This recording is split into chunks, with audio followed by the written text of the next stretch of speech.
Thank you everyone for joining today. And we have a translation service available. If you go to the globe icon, you can select English or French. And yes, the webinar will be recorded. And over to Edoé, who will moderate the session.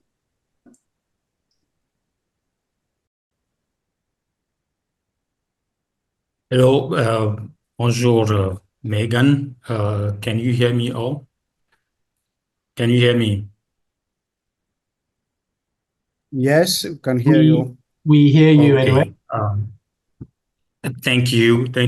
Merci beaucoup. Merci. Thank you kindly. Thank you, everyone. And we are very pleased to welcome you. And you're in large numbers. And so welcome to this webinar. And on behalf of the organization team, I should like to thank you for your participation in this webinar. My name is Edoé Agbodjan, and I am the director of CLEAR for French-speaking Africa, but also a researcher and professor at the Higher School of Management, which is the higher school and university based in Dakar in Senegal. Now, the Francophone region is part and parcel of a network, and we have links with the Public Administration School of Canada and a number of institutions and universities, and of course the initiative DEI, so that organizes this webinar in partnership with the International Academy of Evaluation, so the Global Evaluation Initiative, and the president, Jan, is here with us today as well. Now, what is the issue that we will be focusing on today, or the topic that is of interest and that we will be discussing for about an hour and a half? The question of challenges, what's at stake, the challenges of decolonization and evaluation systems within this. So the link and the question that we raise when we talk about decolonization and evaluation, why are we talking about decolonization and then evaluation in French-speaking Africa? First question to ask. About 65 years after the countries have gained their independence, because the majority of the countries gained their independence in 1960 in West Africa, in the French-speaking countries. And there's one very fundamental reason, or three fundamental reasons, to speak about decolonization and, of course, evaluation in French-speaking Africa, Francophone Africa. The main reason, the first one, is the evolution of a number of theoretical considerations that we have in terms of evolutions and changes from the political standpoint, and all sorts of questions that are raised with respect to evaluation, and especially in French-speaking African countries. Now, from the theoretical standpoint, we are currently implementing the SDGs, which, of course, put the emphasis on no one left behind. So this is also the sustainable approach, and with respect to development policies. And in Africa specifically, the 2063 agenda emphasized the necessity, the need to define Africa through political policies and public policies. And of course, we're talking about French-speaking Africa especially. So there are a number of factors that are more endogenous and that come into play, and that may hamper this evolution. And in terms of the National Development Strategy, and this is drafted up by a number of African countries today, and here French-speaking African countries. Now, these public policies, of course, with this rationale as to obtaining results, this was adopted by the community of these countries since the Paris Declaration on the efficiency of evaluation. So what we observe today is that more and more often there are criticisms towards African researchers as to the theoretical bases of these development policies and this new generation of new national development plans. And within the very corpus of this analysis and criticism, there are a number of concerns here. The first one is the issue of dependency, the systematic and persistent dependency of socio-political economic systems which had been set up in order to be a vehicle for public policy, with a number of concerns as to the persistence of these policies. In other words, we are always remaining in a sort of dimension of a cut and paste or copy and paste. And we're not really reflecting the local realities and especially the grassroots communities.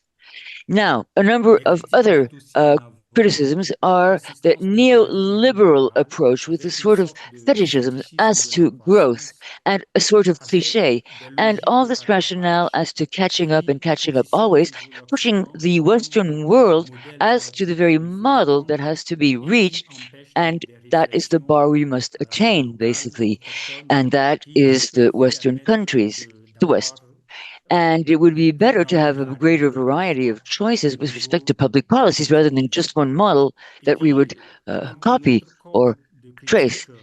Now, this sort of very demagogic narrative that the Western countries have, and now, of course, China comes into play. Now, a number of opportunities may crop up in order to rethink a number of paths and trajectories in order to improve the situation.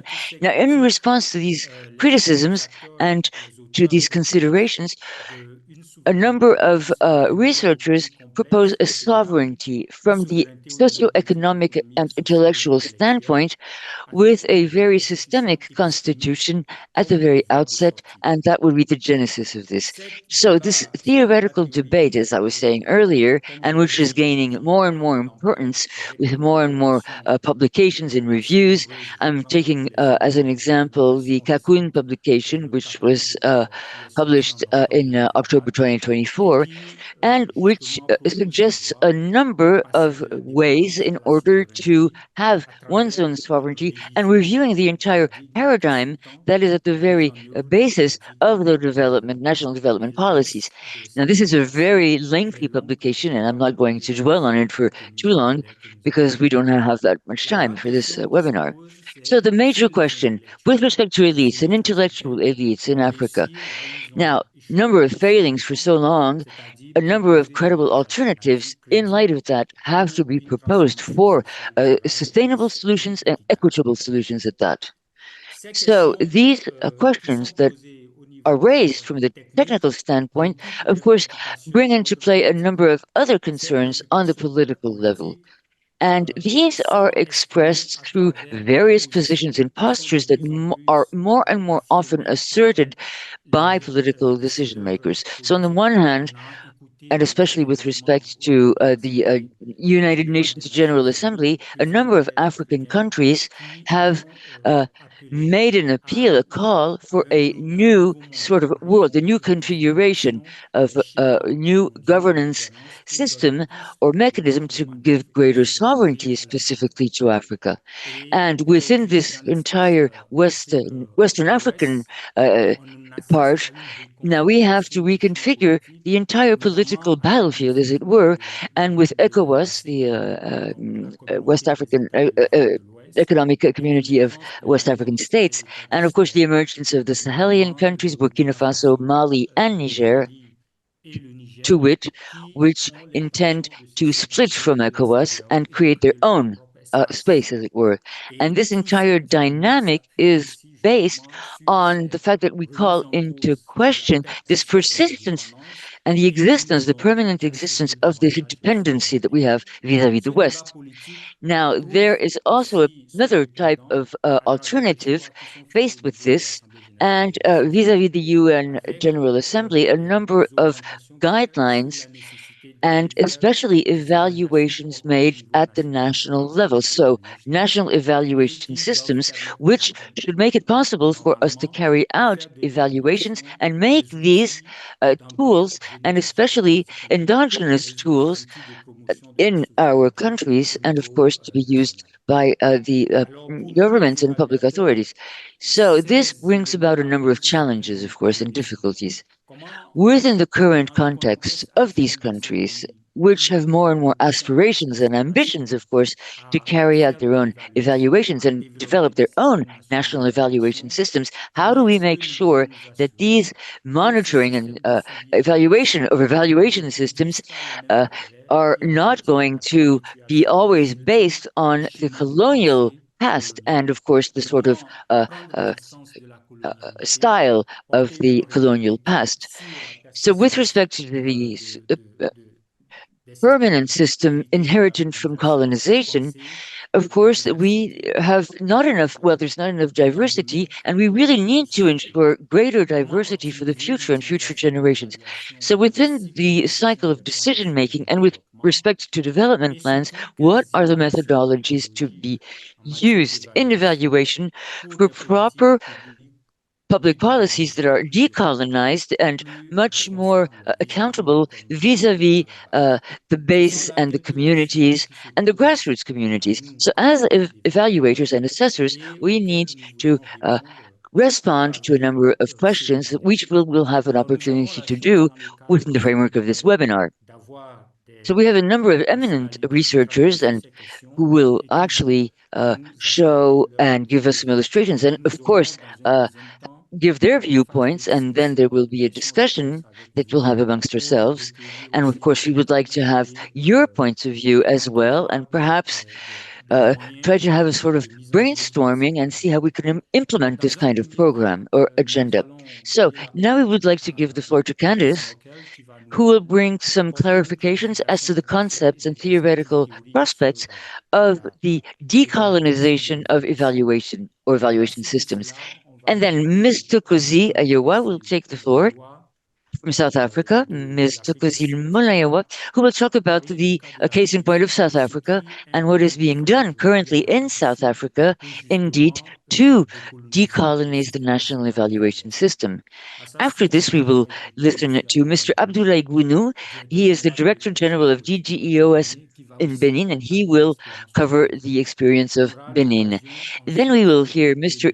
Ian Goldman, and in line with the National Evaluation Academy, will give us a number of concrete applications and a concrete idea of how this can be applied in various contexts of the continent, of the African continent.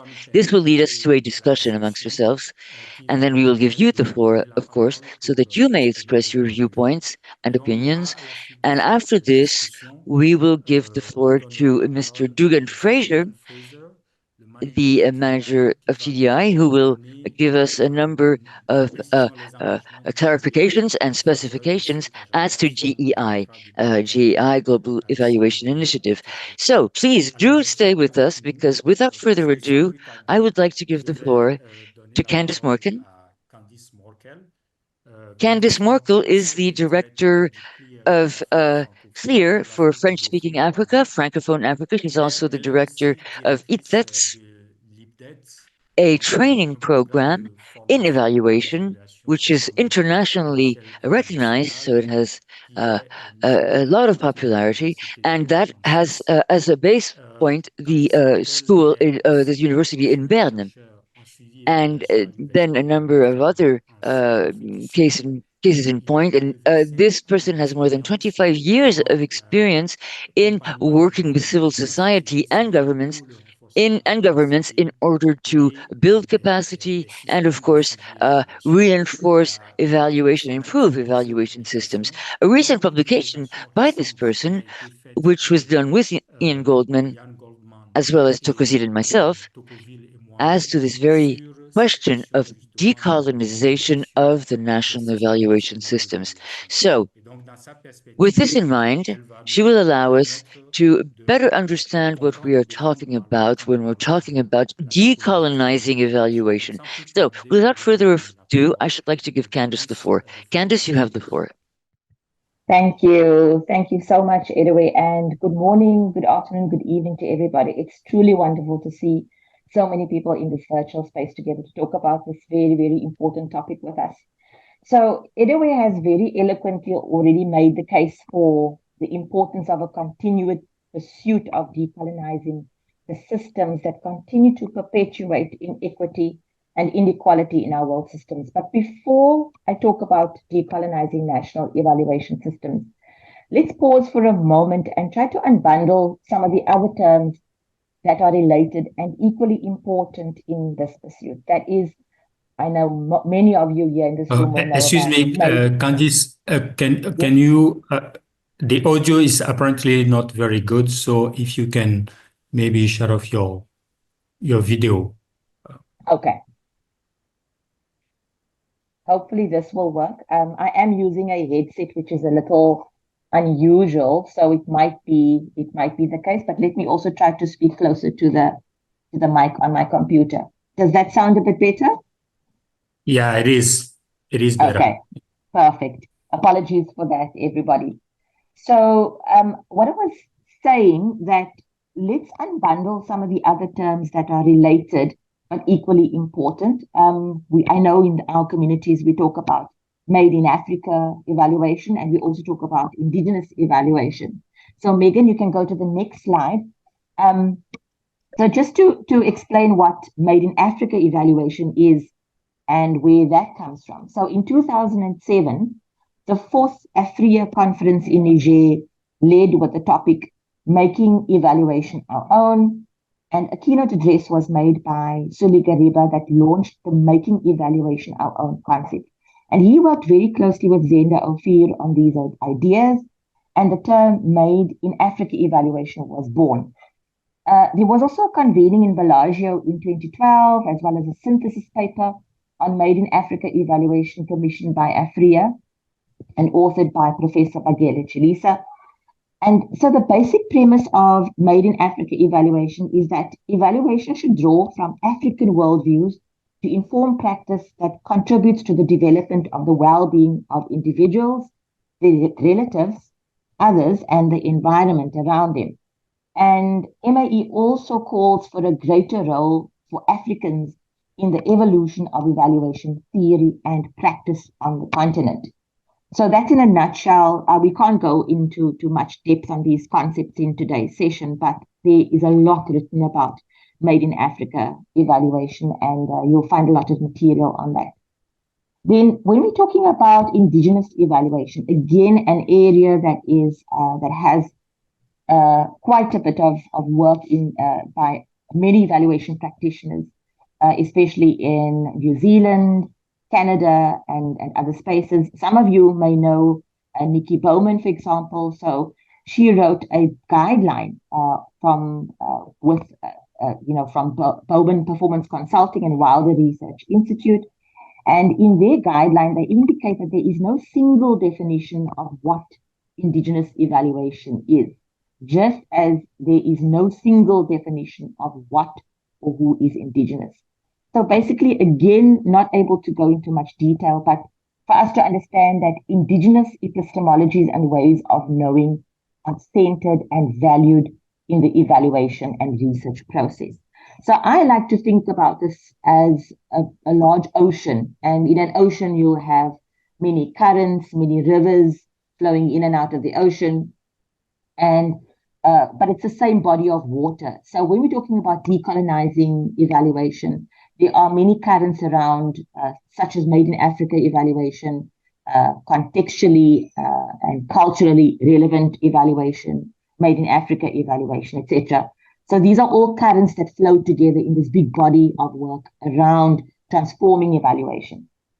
So if you go to the next slide, why do we need to focus on institutions? So why did I, Edoé, Ian, Thokozile focus on a paper on decolonizing national evaluation systems? And I think that the paper was also distributed quite widely on social media. Hopefully you've had a chance to read it, or if not, you'll be able to after this. So there's a very good book. It's a bit older, but it's a very good book called Why Nations Fail by Darren Ashimoglu and Robinson.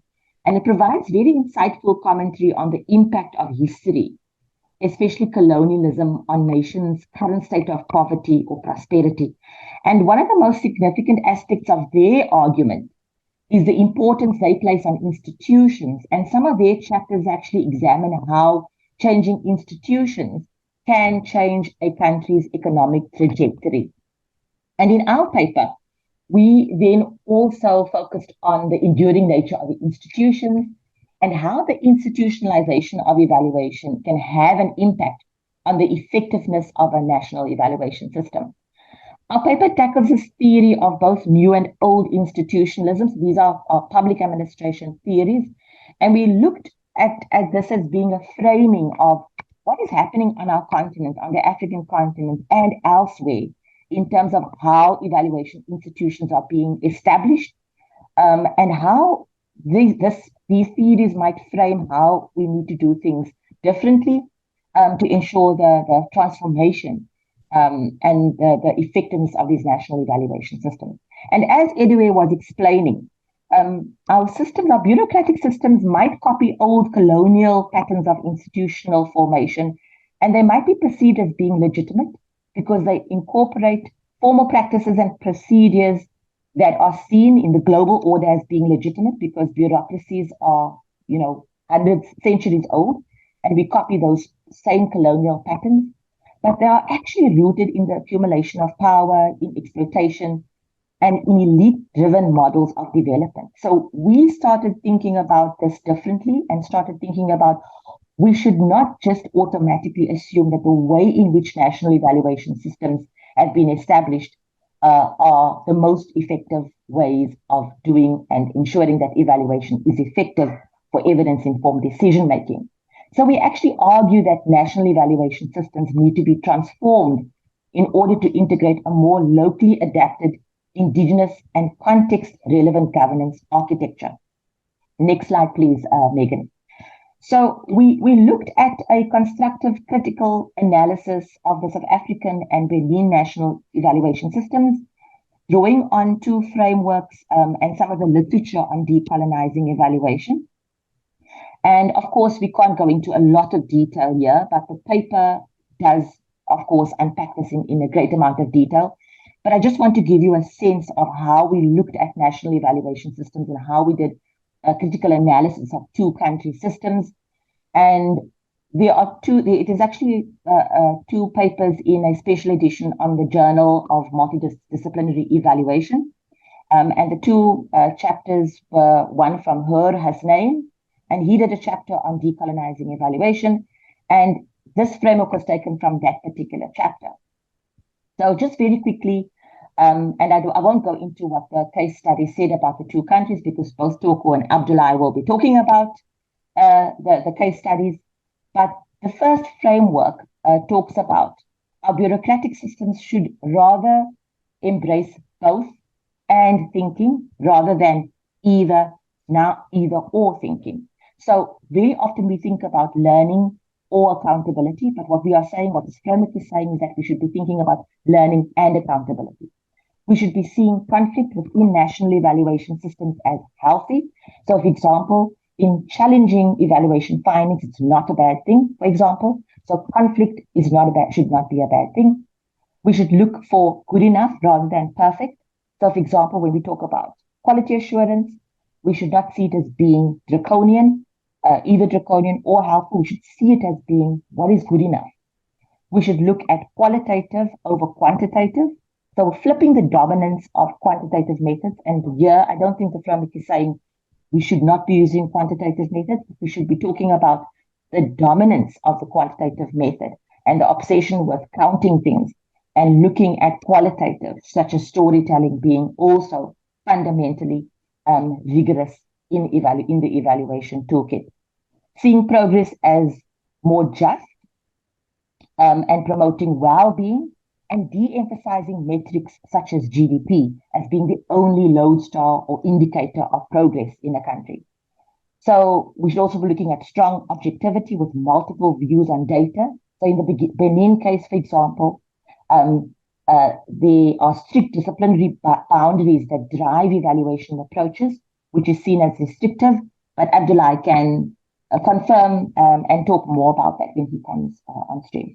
We should be comfortable with discomfort, move away from language that is manipulative so that it is more palatable to leaders. I think often if you're an evaluator, maybe sometimes you are asked to change the language of your evaluations report to be more appreciative. And so that is something which we should also try to avoid. And we should look at communication in multiple mediums. This is important for local dissemination. And then lastly, the framework says, go slow to go fast together.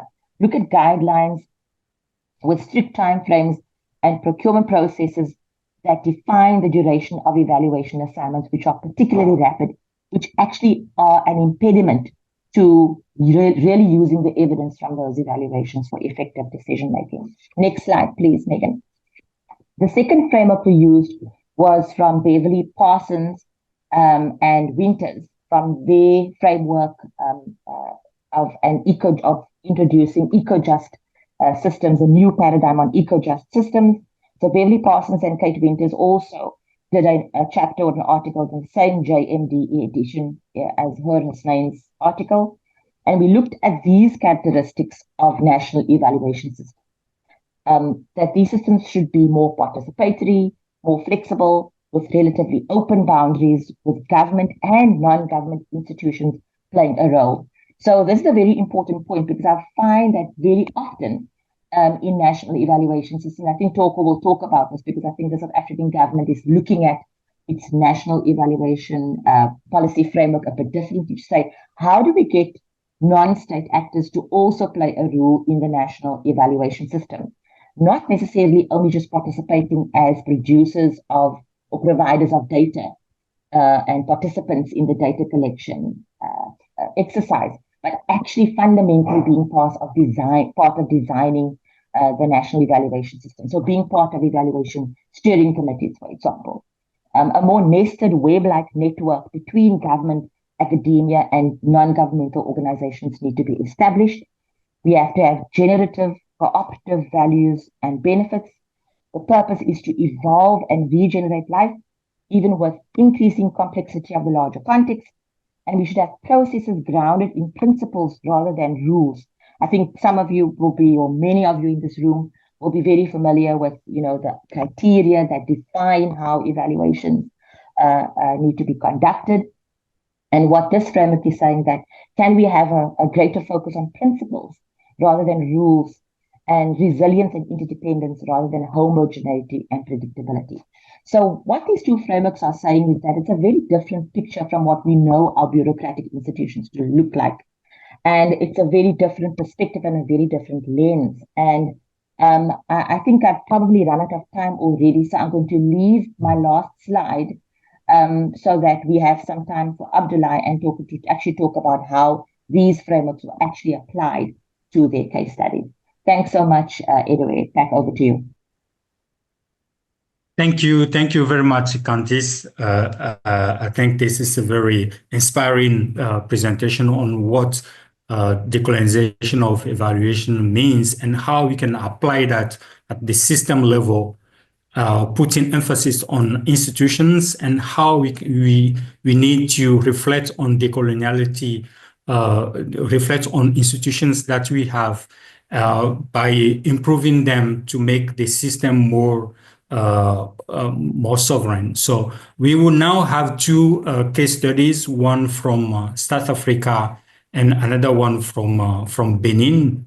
And I'm going to invite Thokozile from South Africa to present the case of South Africa. So Thokozile is a chief director of evaluation at the Department of Planning, Monitoring and Evaluation in South Africa. She's a champion of the South African National Evaluation System, has served on the National Evaluation Technical Working Group, and is responsible for selecting evaluation. She serves on a number of evaluation steering committees. She also has published on various topics in line with evaluation, and she's also co-author of the article that has just been shared by Ian on the chat. So Thokozile, the floor is yours. Thank you, Edoé, and greetings to all participants and also fellow panelists.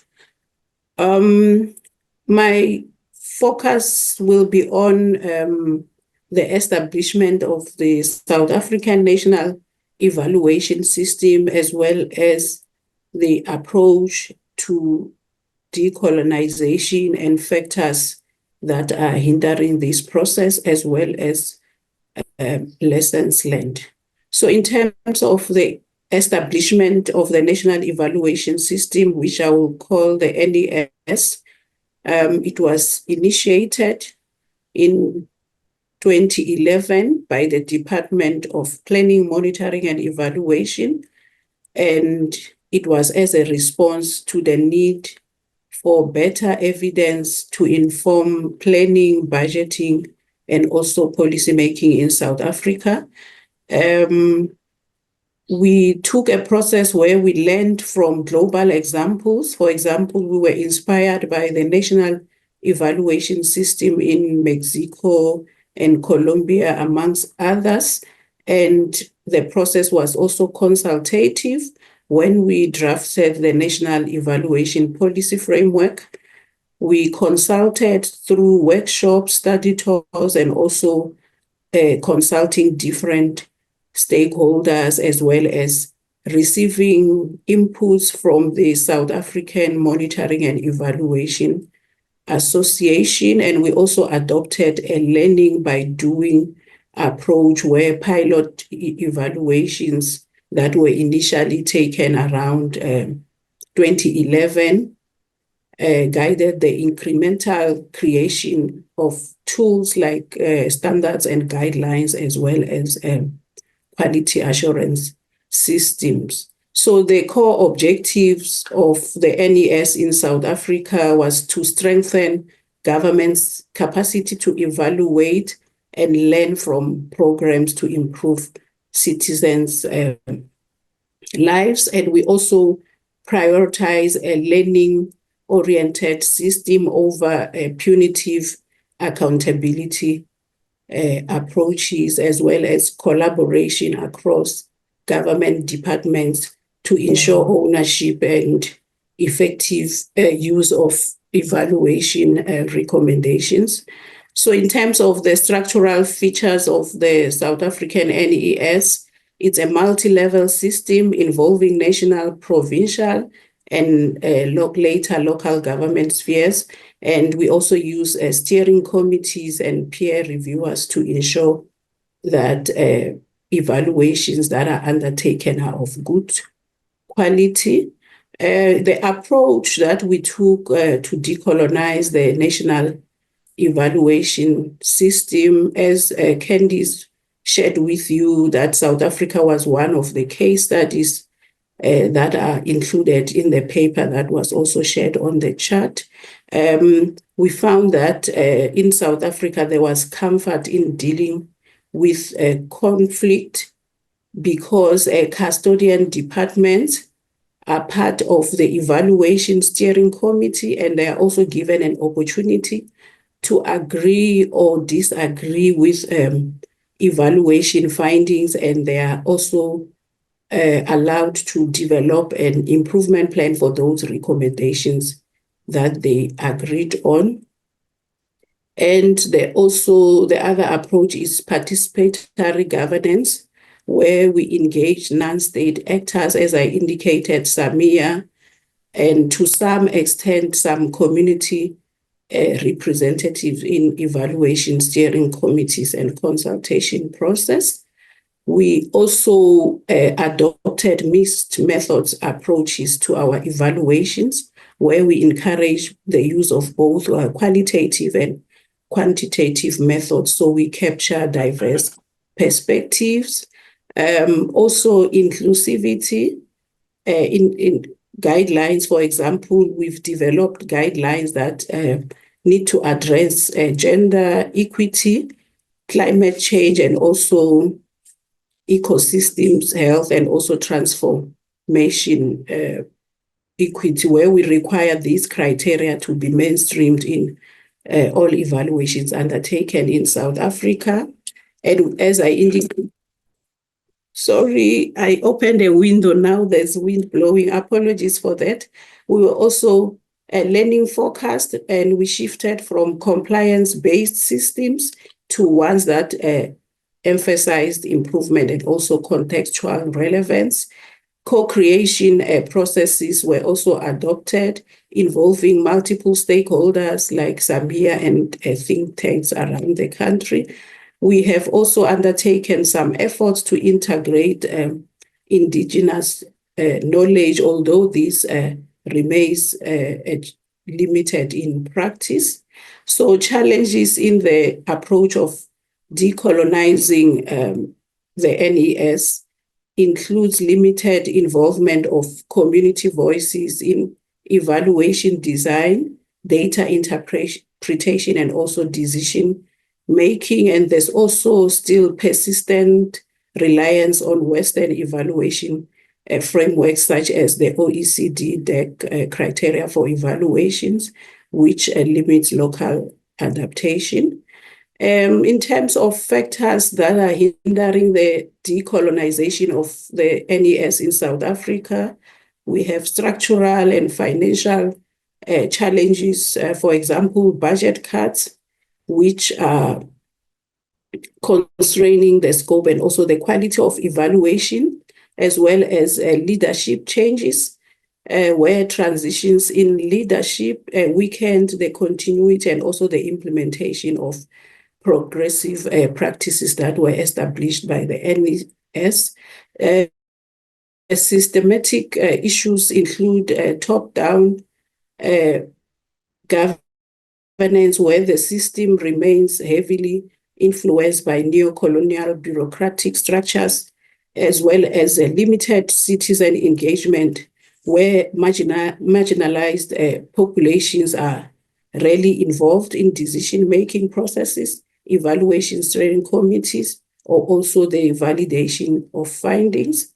The other is communication barriers, where there's over-reliance on producing lengthy reports that are written in English with insufficient use of local languages or accessible formats like storytelling or visual aids.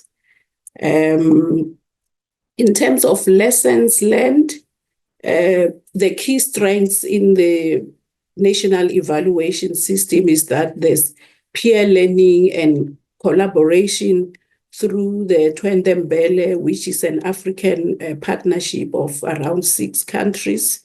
There's mutual learning, and we also have innovations such as rapid evaluations that were introduced by these partnerships. And also that the South African national evaluation system was resilient, even though we had the power transition challenges because of the distributed leadership and partnerships with organizations such as SAMIA, which helped the NES to go through these challenges.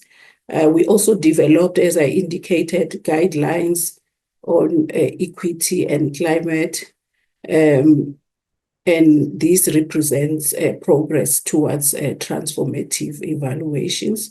Areas for improvement include citizen participation, where we need to improve on the inclusion of community voices in evaluation, planning, implementation, and also reporting, which remains insufficient.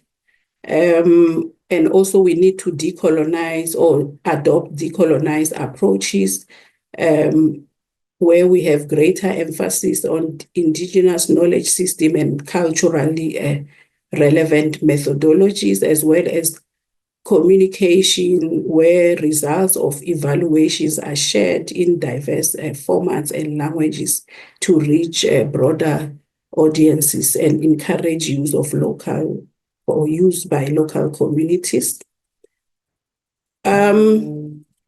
Colleagues, in conclusion, let me just wrap up, Edu. I want to indicate that we are currently undertaking a study to inform the review of the National Evaluation Policy Framework, And through the review, we intend to strengthen our commitment to equity, community engagement, and systematic transformation to meet the challenges of an uncertain future. And we are working closely with the International Evaluation Academy to identify practical solutions informed by the paper as to how we can include decolonization in our revised national evaluation policy framework. Thank you. Thank you. Thank you very much, Thokozile. This is really inspiring. I mean, you really mentioned very practical solutions to improve the national evaluation system to make it more decolonized. But it's still a challenge. There's still a lot of challenges. It is a process that is not completed yet. But and we will learn more from that, from the experience of Benin. And that's why I would like to invite Mr. Gounou to present the case of Benin. So Mr. Gounou is the Director General of Evaluation at the Ministry of Development and the Coordination of State Intervention in Benin. He has been working in the field now for many years. He has also made contribution to as publication for developing national evaluation system globally. So, Mr. Gounou, the floor is yours. Monsieur Gounou. Merci pour cette introduction. Thank you very much for your kind introduction, and I will follow the same pattern as the previous speakers had, and mainly Ms. Thokozile. So I will briefly give you an overview of our national evaluation system, and then I will mention a few application and possible applications within the framework of decolonization and evaluation. And then I will end by providing a number of challenges that we face and the lessons that we have drawn from this experience. Now, regarding Benin, we've launched this process, the institutionalization process for evaluation, in 2007. Or was it 2017? Within this trajectory, a number of dates are important. The first one, 2007. That is the year when we initiated a very important study, which we qualified as a diagnostic study on Benin's capabilities and capacities in matters of evaluation. This study, this research, allowed us to take stock as to our position with respect to evaluation and have a better idea as to the challenges that we would have to deal with should we want to institutionalize evaluation and improve evaluation systems. So we had an opportunity to see the advantages that we had, the assets, and the shortcomings. So first of all, from the strategic standpoint, we adopted a number of measures, and at the operational standpoint, we also adopted a number of steps in order to continue this trajectory of institutionalization of evaluation. And we defined an institutional framework in order to promote evaluation, and we availed ourselves of two very important organizations to lead the process. First of all, the national structure itself, which would be a technical lead in institutionalization process, and secondly, the National Evaluation Council, which is a guarantor, as it were, or in this area, from the operational standpoint, and given the results of the diagnostic study, we developed a number of tools allowing us to really go on this adventure and initiate it. So in 2012, that's another important date. In 2012, we availed ourselves of a crucial document in terms of the institutionalization process. This document is the National Evaluation Policy. This is the title. And in this, we defined the country's global vision as to evaluation, the objectives we wanted to reach, and the very mission and vision that we would have with respect to all the parties, stakeholders, and actors that would take part in this process of diagnosis. And of course, a number of choices then were retained by the government of Benin. This national policy, we called it the first generation national policy. Of course, we are at the second generation now. In the first generation, version 1 of the national policy, the country chose to emphasize evaluations as to management, administration of processes in order to fuel quick decision making with respect to government decision making. And the third date, 2018. In 2018, we provided the country with a crucial tool, the National Methodological Guide for Evaluations. This guide manual allows Benin to make a number of choices in terms of standards, norms, and of course in line with the national context and adapted to this context. And when we had these conceptual clarifications from Dr. Candice, well, that was very well explained, especially how the evaluation practice, the implementation of evaluation would be done in Benin. And in 2018, we started to give more content to all of this. And of course, there was a process of ownership with respect to this guide. And the guide allowed us to have a better ownership. And so the vision here and the mission of the government as to this very great project, the development project, and of course, developing a number of standards and norms adapted to the country's specificities. And the last date, and not the least, 2024. In February 2024, the country availed itself of a law, implemented a fundamental law legislation. This law, how should I say, gives us a number of indications that make it possible to flesh out the process and strengthen it, improve it from 2007 and up to now, 2024, so about 17 years or maybe a little more. Benin was able to develop a system which could be perceived as a robust system today, quite robust, because it makes it possible to produce evaluations. And of course, these evaluations are used more and more often in order to fuel decision-making processes. So at country level, the system made it possible to calibrate appropriately the demand as well as the supply of evaluation. And a number of programs were created. And of course, there was some capacity building as well, which helped us. So in a nutshell, a very condensed nutshell, this is the program in Benin in terms of evaluation and our national evaluation system. This system, generally speaking, is represented by a sort of chart, which is the flow chart, which is the institutional framework for evaluation. And based on this diagram, as it were, this is how the system is scaffolded.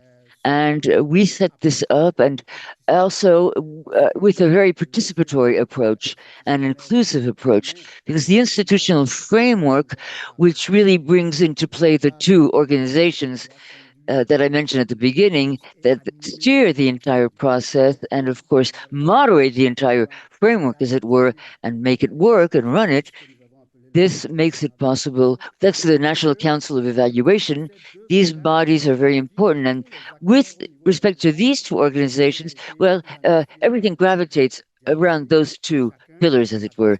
And of course, each party or each institution plays its specific role, and each of these institutions or bodies plays its specific role as to accounting and accountability and reporting.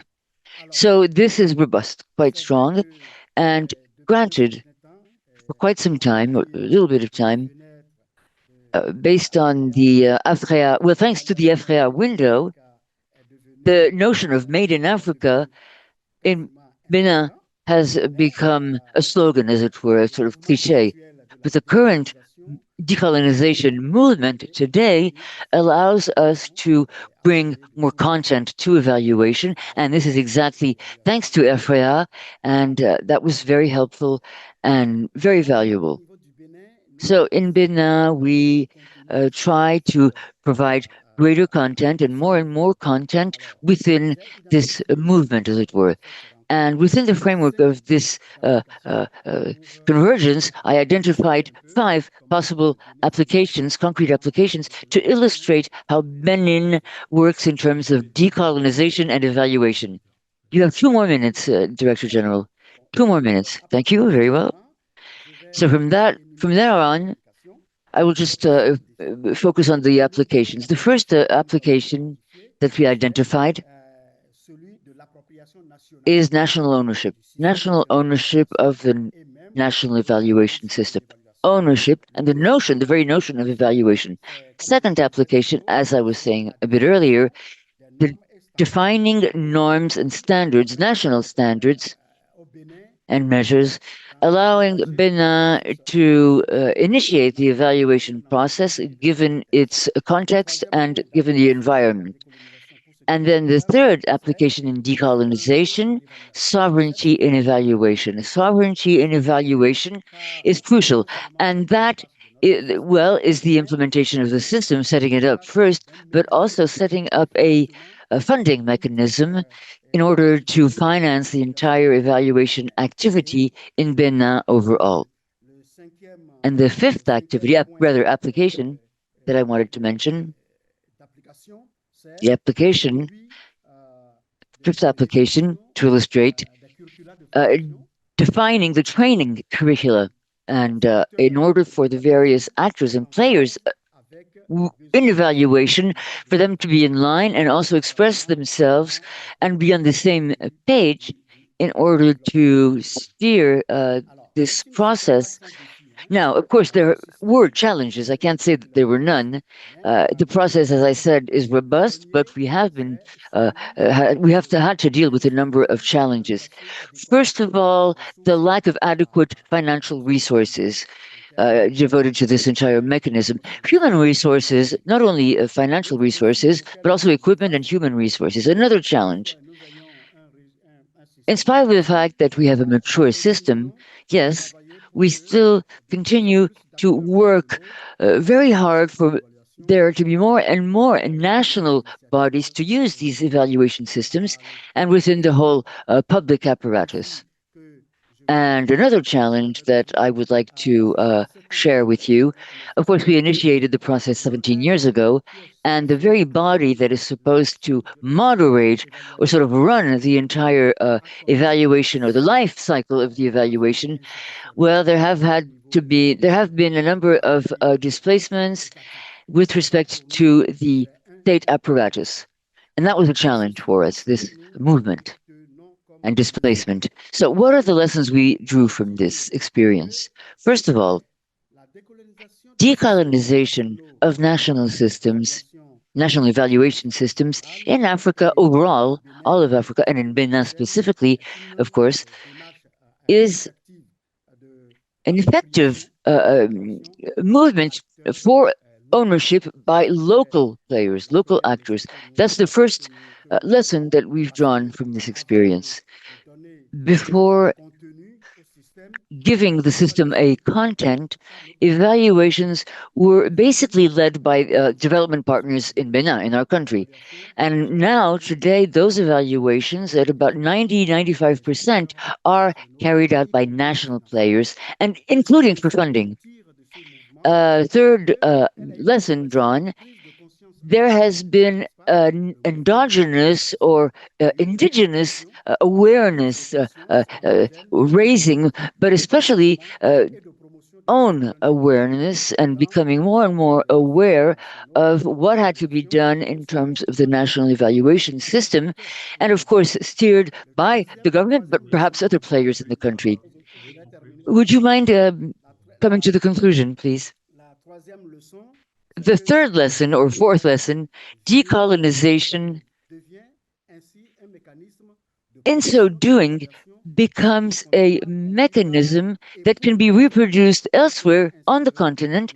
And of course, other African countries can draw inspiration and, of course, adapt to their context and national environment. So this is what we're trying to promote now in Benin, for there to be a veritable evaluation that reflects national values and principles, but also reflects Benin as a country itself, and of course, support the development of this process as it was thought out by the leaders of the country. Thank you very much. Thank you kindly, Mr. Gounou, for this presentation. I do believe that this is very cross-cutting, and we see a number of similarities with what has been presented by Ms. Thokozile and by Candice as well, especially the efforts that had to be carried out in order to develop the guide, set up all these mechanisms for collaboration, including a number of stakeholders and actors, civil society, think tanks, etc. All of this is very much in line with the decolonization of evaluation, but the challenge remains funding. When we're talking about sovereignty, of course, one has to be able to fund these evaluations oneself or the country itself. That is a big challenge, a big difficulty. And another important challenge is how do we really veritably integrate indigenous knowledge and know-how within the evaluation processes? How do we actually do it concretely speaking? And so there's an entire debate now, and of course, now is a good opportunity to give the floor to Ian Goldman, who will give us his viewpoint as to the application of the decolonization of evaluation at the level of a variety of structures. So Ian Goldman is the president of the International Academy of Evaluation. Mr. Goldman is an advisor for evaluation systems and a professor at the University of Cape Town, and a general director of the planning department for monitoring and evaluation in South Africa, where he also worked on setting up the South African National Evaluation System, the founder of Training Billing, which is a very important partnership between a number of countries that also are engaged in this process of strengthening national evaluation systems. He's a member of a number of boards of directors, and namely the board of directors of SAMEA, which is the South African Association of Evaluation. Mr. Goldman, you have the floor. Thanks, Edoé, and good to be with you all. You can hear me clearly? Yeah. Good. Okay, so I just want to take a slightly different perspective, which is I want to show the way the conventional development paradigm is destroying the planet, and it's creating the inequality that we are all experiencing. So this, see these temperatures in Delhi. We've all been experiencing droughts in much of Africa. We've been experiencing floods, hurricanes, etc. The climate has changed dramatically, and it's going to get much, much worse. And we're also seeing a massive extinction of species on the planet. They're calling it the sixth mass extinction, which threatens the ecosystems on which humans depend. Our food systems depend on insects and bees and etc. So if this extinction happens, it will destroy the life on which we depend. And this, at the same time, the same forces which are causing the planetary destruction are creating extreme inequality. This is the top 1% wealth share in different countries. And you can see, for example, in Russia, it's 43% or so of wealth is held by the top 1%. In the US, it's something like 40%. And these figures have been going up since the 1980s. These figures are actually a little bit old. If you took the figures now, it would be even worse. So the system that we've got is creating the problems that we have. And you cannot look to the system to solve the problems that it has created. So we're in this, what we sometimes call the polycrisis. So the polycrisis, which is ecological, it's economic, geopolitical. We're seeing genocide happening in Israel, and the forces of the West are not calling out Israel and stopping it. We're seeing crises of energy, and we're seeing a fundamental spiritual crisis of our whole connection to the world that we're in. Ian, excuse me, are you sharing your slides? You cannot take them. Good point. Sorry. Well done for prompting me. Sorry. So this is the polycrisis. So we have all these dimensions of the polycrisis, and they're caused by this economic monomyth that the way we have to drive growth is the way the dominant economic systems driven by the North, but also taken over by the elites in our countries in the South, are promoting it. And underlying it is imperialism, it's colonialism, it's patriarchy, and a view that there's only one way of running the world, but that way of running the world is just driving wealth for the poor, for the rich, and it's destroying the planet. So we have what's called a meta-crisis, a crisis of sense-making of the world in which we live. And if we, when we start to look at the different ways we can look at the world, there's the capitalist logic, which is driving with the neoliberalism. We have social logic, we have ecological logic, and we have a cosmological logic, which is about our role in nature as part of nature. And when you look at this, the neoliberalism is in the bottom left-hand corner here. Socialism is up here. It's got a social logic, but it hasn't got an ecological logic. You have people who have just focused on the ecology and in the deep ecology here, but we have a whole mass of people who are exploring different ways of trying to create a different type of economy which works for everybody, not just for the 1%. And we need to build a solidarity about the people that are exploring these new ways. And if you look at the top here, we have indigenous economies, which are founded on a cosmological logic, which is the fundamental place within nature as part of nature and not humans apart from nature. And we need to move towards a different way of looking at the world, where development is not doing things to people or for people or with people, but by people. And as we say, we're as nature, humans acting as part of nature, not acting as separately. And we have to find a way to change our mindset so that we can operate in this way. Otherwise, humanity will not survive. And so what does this mean for evaluation? So we have to contribute to addressing the polycrisis, and we have to change mindsets from an obsession of growth, which is actually only benefiting the top 1% or the top 10% actually, but particularly the 1%, from a mindset of exploitation of people and the planet to a mindset of growth for who? Growth of what? And benefits for all species, not just for humanity. Now humanity and the domestic livestock that we have is 96% by weight of all the mammals on the planet. We've completely overtaken this planet. So we need to understand how the role of evaluation needs to change so it can contribute. And in that process, we need to transform the way we do evaluation. And there are some examples of taking this forward. And the Academy is working on what's a 3 horizons process, futures process, looking at how we can get to the future of evaluation, where evaluation is not just a passive, but it's actually a change agent for transformation in itself. And Toko talked about the guidelines which Samir and DPME have produced on embedding equity and environmental sustainability in evaluation. Toko and Edoé have talked about the work that we're doing with the Academy on decolonizing national evaluation systems.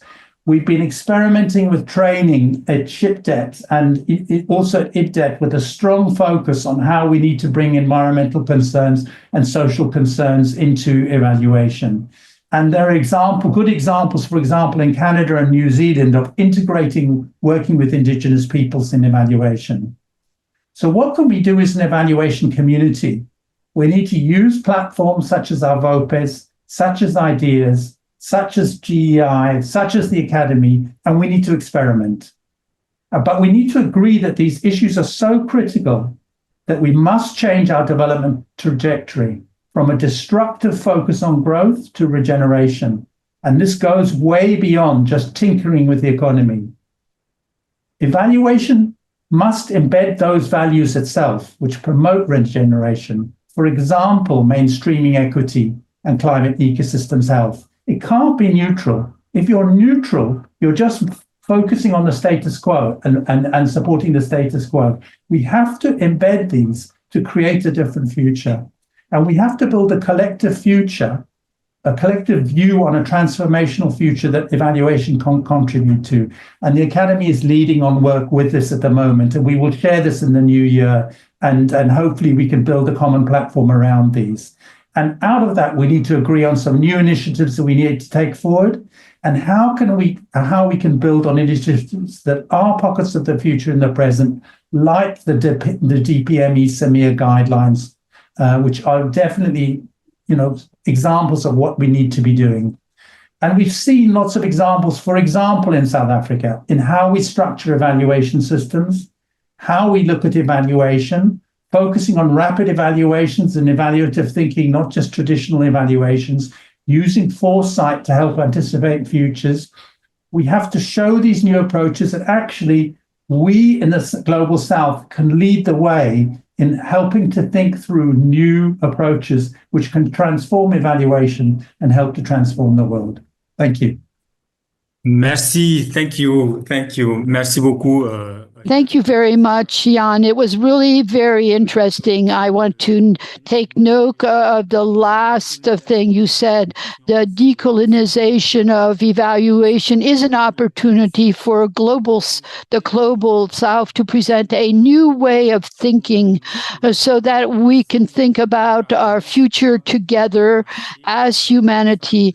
We want to put the human being in nature and find responses that make it possible to improve conditions for the greater majority and not only for a small minority. And for this, we must face up to this crisis. We must redefine and rethink the systems in which we work, since they produce inequality and they're the cause of the problems we're going through. So at this stage, we would like to give you the floor so that you can ask questions. So if you would like to ask questions, please raise your hand and we will open your mic so that you can ask your question. But I've seen also some questions already on the chat. One question for the panelists is whether we are the terminology of decolonization, is it not too strong?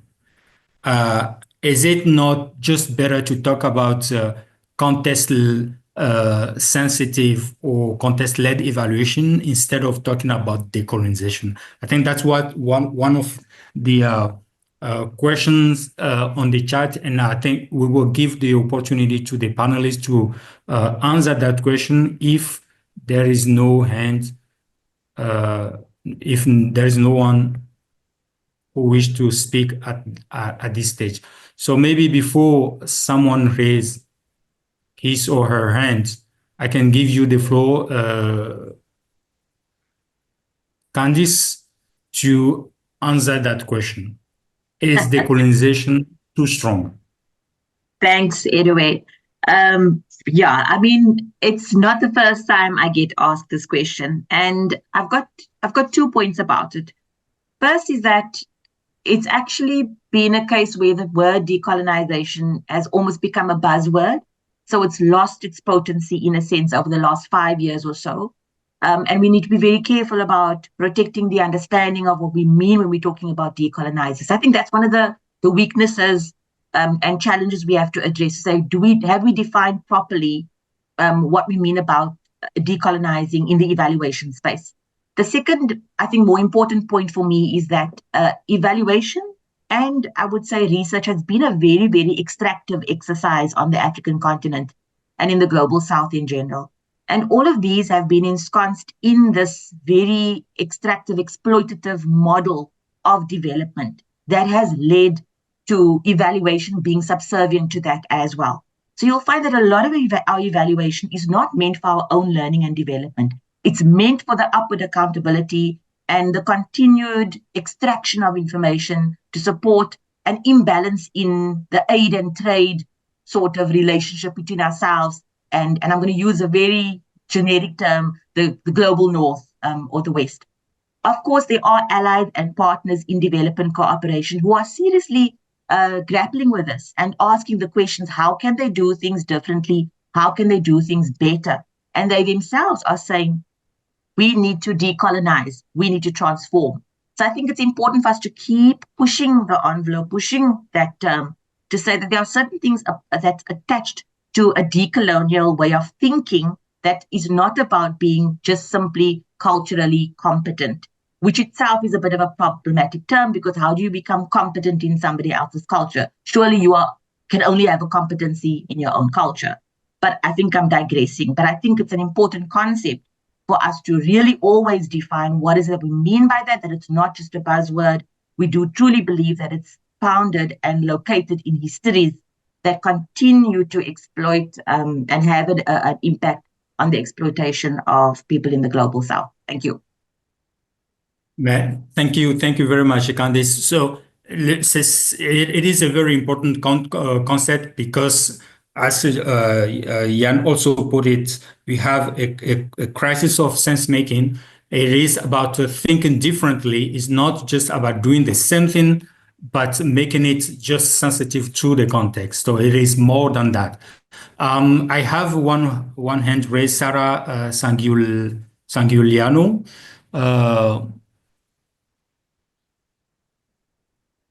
Sarah. Yeah, sorry. OK. Yeah, I have, j'ai une question pour I have a question for Professor Gounou because I was in contact with people from the Office of Monitoring and Evaluation of the Government, and we were on a panel together, and I was able to have an exchange when it comes to all of this taking place in Benin. What I'd like to know, and I'd like to get a confirmation, is Professor Gounou presented a system which is similar to an auditing system because as it has been noted, there's the accounting office and the economic council, which the evaluations report to. So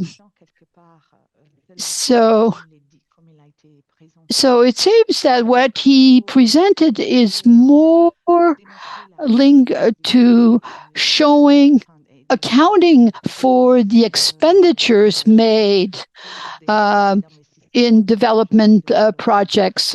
So this is more like, so it seems that this is more like an auditing of a project. So I'd like to have more specification because it's separate from a qualitative evaluation.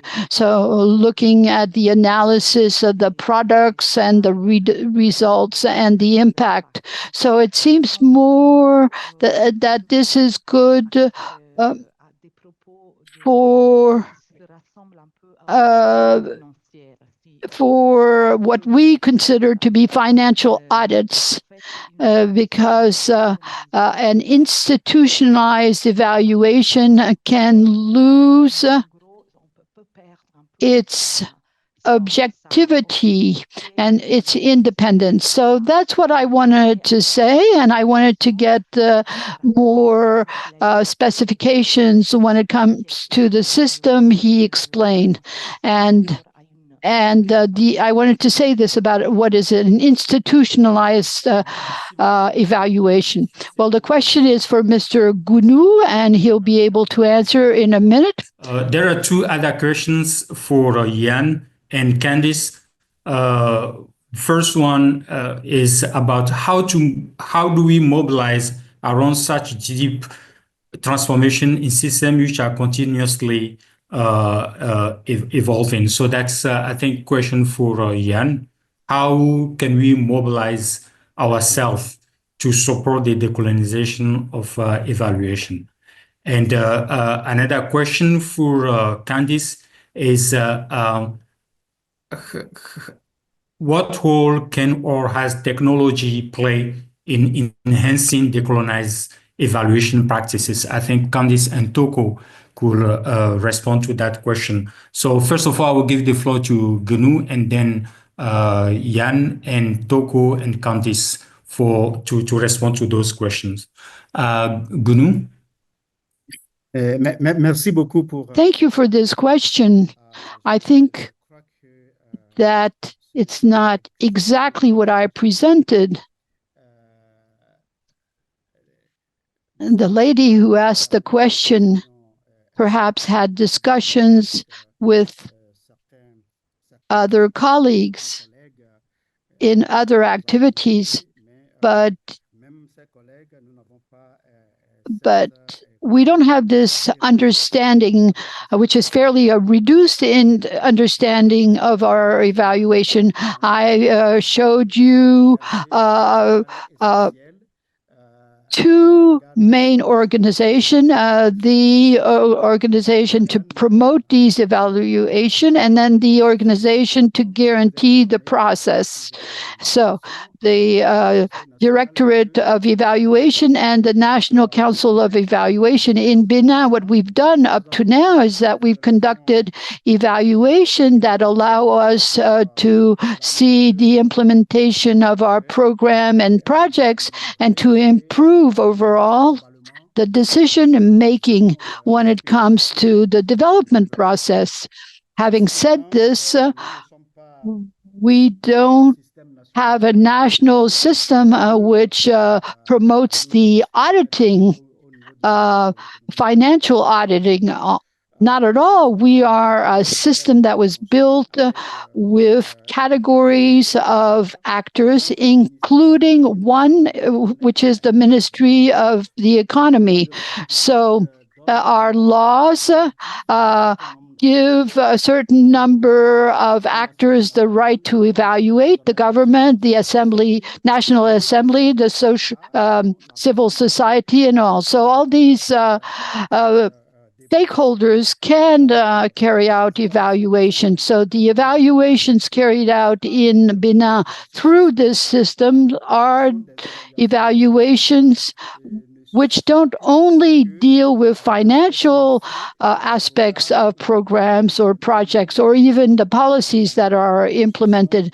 These are evaluations, as you said, Madam, evaluations which include learning, which include improvement of all the processes being developed to implement public policies in Benin. So if in my presentation I gave you the impression that we only do evaluations for financial purposes, that's not exactly what we're doing. We are carrying out evaluations which deal with all the aspects of governance in Benin. And this will allow us, as you said, that we can allow us to report, because these evaluation reports can be distributed, discussed with the decision makers, the leaders, to allow them to learn what's been done and to improve the situation in the future. So that's what I wanted to say. But granted, at the same time, and with respect to the first generation of our national evaluation policy, the government made a choice, a specific choice, to develop processes and evaluation processes, and especially with respect to implementation. But based on the second generation of our national evaluation policy, the government noticed that we did make some progress.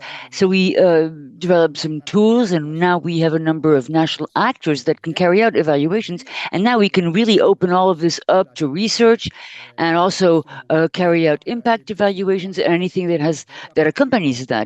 And so that is the second generation, and that will be focused on research with the universities or other players with respect to these kinds of activities. Thank you very much. Thank you. Very briefly, we are almost at the end of our allotted time for the webinar. So very quickly, Ian, if you can respond to the question. And then Toko, and then Candice. So I mean, I think there's a good response in the chat from Gaia. She says, curiosity may be a way to keep learning from other perspectives. Reflexivity touches our own experience as colonizers and colonized. We all move in relative systems of power. I think we've got to do our own reflection. We've got to do our own reading. We've got to do our own thinking about how we operate in our communities with the political structures that we're part of and in the organizations we're part of. We've got to read, we've got to join sessions like this and try and learn and collaborate with others on how we can take it forward. So, I mean, in social media now, there's a chance to sort of follow these debates and to join in where possible and collaborate with others. For example, in your VOPEs is another area where one can really do it. Thank you very much, Jan. Toko?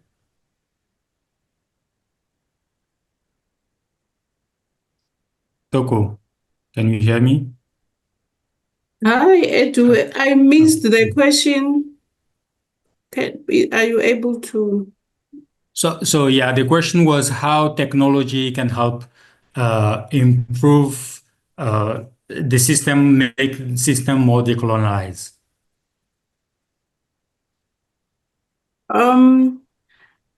I think looking at what we said we want to do, for example, in the South African case, in terms of decolonizing, we want to involve more communities in the evaluation process.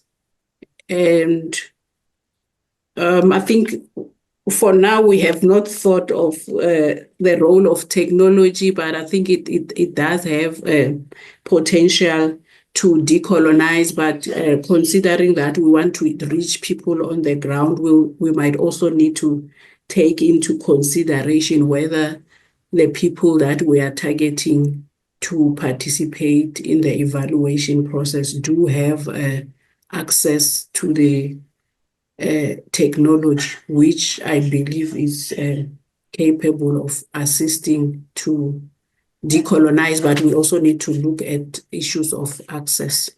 Thank you. Thank you very much, Toko. Candice? Yeah, I think that if we look at previous industrial revolutions and we learn from history, we know that they were extractive in their nature, they were exploitative. And, first past the post, those who were, able to exploit first and exploit wildly are the economies today which are most strong. And unfortunately, again, Africa and low and middle income countries, we are again grabbing the short end of the stick in the fourth industrial revolution. So we talk about technology, we talk about things like AI and so forth, and I think it's going to be pockets, and I think Ian used the word, I like that word, like pockets of success or pockets of, I think they can happen, but I think generally we need to be very careful that we're not victim to the continued extractive nature of this fourth industrial revolution, because if we don't arrest what's happening there, if what is being put into these systems is telling a bad narrative about us and telling our stories badly, we will be victims of the fourth industrial revolution. So I think the bigger transformation is what we need to focus on. Systems transformation. Thank you. Thank you. Thank you very much, Candice. We mentioned earlier that this webinar is organized by the GEI, the Global Evaluation Initiative. We have the privilege to have the manager of the Global Evaluation Initiative with us. So I would like to give him the floor now to express the commitment of the Global Evaluation Initiative towards a decolonization of evaluation. So I would like to invite Dugan Fraser, the manager of GI, former director of the Clear AA, to talk about how the global evaluation will help us improve national evaluation system by taking into account the decolonization. Dugan? Thank you so much, Edoé, and the privilege is really all mine. It's been so fascinating to sit and listen to such erudite speakers.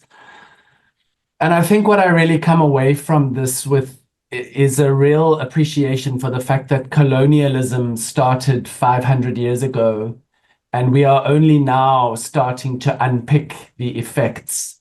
And I think what's clear is that this is a long road ahead that really needs all of us to step up, and that this journey is best started with some small steps. When we think about colonialism and evaluation, we're talking about an evaluative approach that is characterized by exclusion, by a highly technical way of doing business, and one that is very selective. And when we think about a decolonial approach to evaluation, we're trying to understand one that is rooted in local contexts, that is human and nature-centered, that is participatory and inclusive. Now, how do we get from that to the other? And this is not to say that all evaluation has always been colonial. There has always been non-colonial evaluation, but it hasn't been foregrounded in the way that we need it to. And I think as we travel along this very long journey, there are some very fundamental basic starting points that are essential. And the most basic essential starting point is that we need country ownership of their evaluation systems.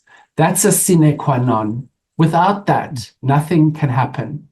And so establishing strong national monitoring and evaluation ecosystems is an absolutely critical first step. That's about sovereignty. It's about power. It's about ownership. It's about control. And one of the critical ingredients for that is financing. We really have to talk about the ways in which the evaluation systems in many of the agencies that work in the Global South are well resourced, but the evaluation systems in the governments of the Global South are poorly resourced. They're horribly underfunded. They struggle to get the money they need to do training. They struggle to get the money they need to execute evaluations. They struggle to get the money they need to implement recommendations. And so these are conversations that cut to the heart of the contemporary development and governance conversation. We also see that successful decolonization of evaluation systems is a way of demonstrating Indigenous governance. It's a way of providing leadership. It's an exciting opportunity for so many of us. But for me at the GEI, I'm really drawn to one of the comments that Gabriel Keeney made, which is that how do we think about positioning decolonized evaluation within all that we do, within our training, within our relationships, and within every element of our work. The GEI recently supported the UNDP's Independent Evaluation Office at their National Evaluation Capacities Conference in China.